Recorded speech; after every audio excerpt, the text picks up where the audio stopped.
Tako, ja. Ok, pa dajmo zdravstvo najprej, pa pol tisto. Ok, kdo bo zastavil? Štivar? Lahko, torej vaš predlog, danes se obravnava vaš predlog, ampak z veliko dopolnili. Vi boste ta dopolnila podprli, čeprav trdite, da je kljub vaš predlog kot tak dovolj dober. Naš predlog je bil boljši od tega, kar imamo trenutno na mizi. Naš predlog je ukinjal dodatno... lahko še enkrat.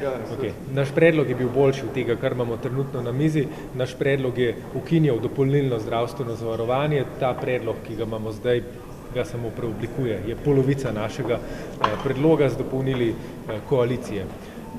Zdaj pač mi bomo ta zakon vseeno podprli, namreč dopolnilno zdravstveno zavarovanje je nemogoče braniti tako z levega kot z desnega političnega gledišča. Z levega je stvar jasna, gre za nepravično dajatev, ki jo v enaki meri plačujemo vsi, ne glede je naš dohodek 500 evrov ali pa 5000 evrov na mesec. Poleg tega to ni dodatno zdravstveno zavarovanje, ampak je obvezno, če nočeš doplačevati pri zdravniku, pač enostavno to moraš plačati. Z desnega političnega gledišča pa bi lahko označili trg dopolnilnega zdravstvenega zavarovanja kot nek tak tipičen primer tovarišijskega kapitalizma. Ne? Imamo kartel Vzajemne in 3 zdravstvenih zavarovalnic, znotraj tega kartela ni nobene konkurence, nobene svobodne gospodarske pobude, pol milijarde letnega zagotovljenega prometa in tako naprej. Skratka, gre pač za nek tovarišijski kapitalizem, od katerega pač dobro živijo samo tisti na vrhu teh zavarovalnic in vsako leto nas vse, ki plačujemo to zavarovanje, to stane vsaj 50 milijonov evrov, ki v zavarovalnicah ostanejo namesto, da bi prišle do zdravstva. Tako da mi bomo to podprli, da se naredi vsaj prvi korak k ukinitvi. Naslednje leto pričakujemo, da če danes ta zakon preživi, bo nadaljevanje pogajanj, v katerih bomo prišli do približno take rešitve, kot smo jo zagovarjali mi, se pravi dejansko ukinitev tega zavarovanja z vključitvijo v prispevne stopnje.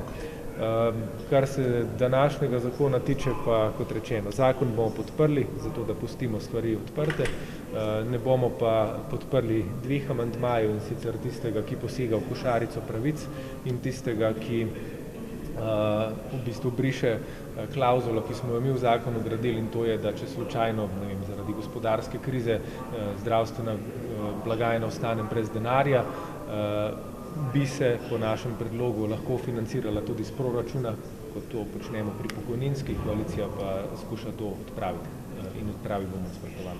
Pri Angeliki Mlinar ostajate na istem? Ja, zdaj pri Angeliki Mlinar je treba povedati 2 stvari. Prvo, absolutno obsojamo to, kar je o njej govorila desnica.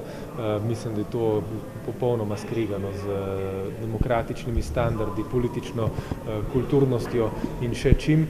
Tako da se od teh stvari, ki so jih govorili Branko Grims in njemu podobni, distanciramo in na noben način pač ne moramo pristajati na to, da bi bile take diskreditacije pač legitimen del političnega procesa.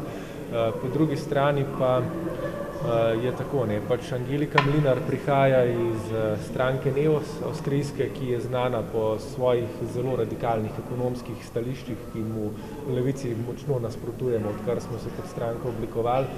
Govorim predvsem o njihovem pogledu na delovanje gospodarstva, na zagovor privatizacije šolstva, zdravstva, oskrbe z vodo, komunalo in tako naprej.